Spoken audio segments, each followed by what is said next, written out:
ایک دفعہ کا ذکر ہے کہ ایک بطخ دریا کے کنارے رہتی تھی کیونکہ اس کا نر مر چکا تھا۔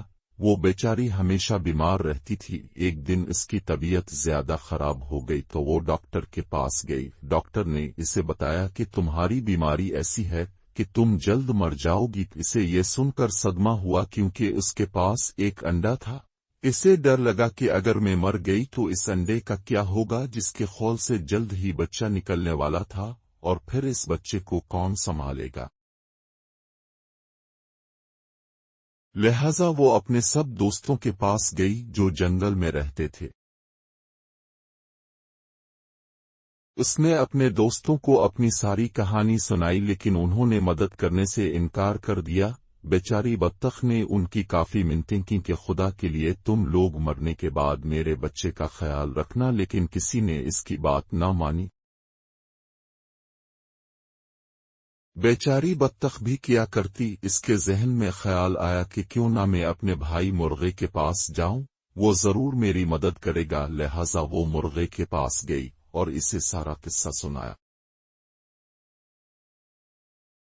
مرغ بھائی، اب میرے بچے کے ماموں جیسے ہو، پلیز اب ہی میرے بچے کا خیال رکھنا۔ مرغا بولا، میں تمہارے بچے کا خیال تو رکھ لیتا مگر مرغی یہ بات نہیں مانے گی، لہذا مجھے بہت افسوس سے کہنا پڑ رہا ہے کہ میں یہ کام نہیں کر سکتا، لہذا تم مجھے معاف کر دینا۔ بطخ ادھر سے مایوس ہو کر اپنے گھر واپس آ گئی اور سوچنا شروع کر دیا کہ اب کیا جائے۔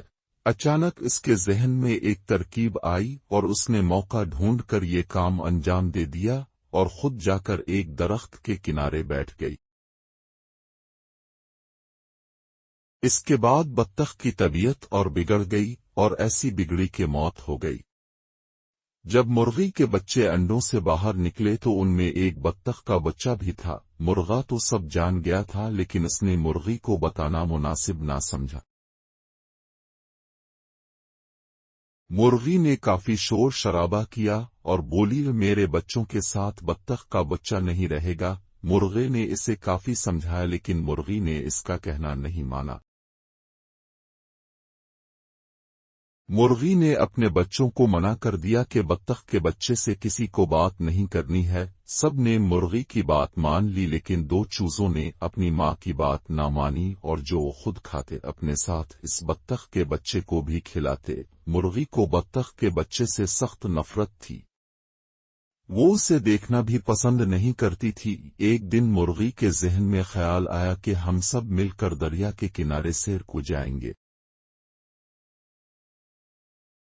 ہم سب واپس آ جائیں گے اور بطخ کے بچے کو وہیں چھوڑ آئیں گے، اس طرح اس سے جان چھوٹ جائے گی۔ وہ سب سیر کو نکلے، وہاں پہنچتے ہی ایک چوزا دریا میں گر گیا اور ڈوبنے لگا۔ یہ دیکھ کر مرغی زور زور سے چیخنے چلانے لگی۔ چونکہ بطخ کے بچے کو تیرنا آتا تھا لہذا اس نے فوراً دریا میں تیرنا شروع کر دیا اور اس چوزے کو نکال کر باہر لے آیا۔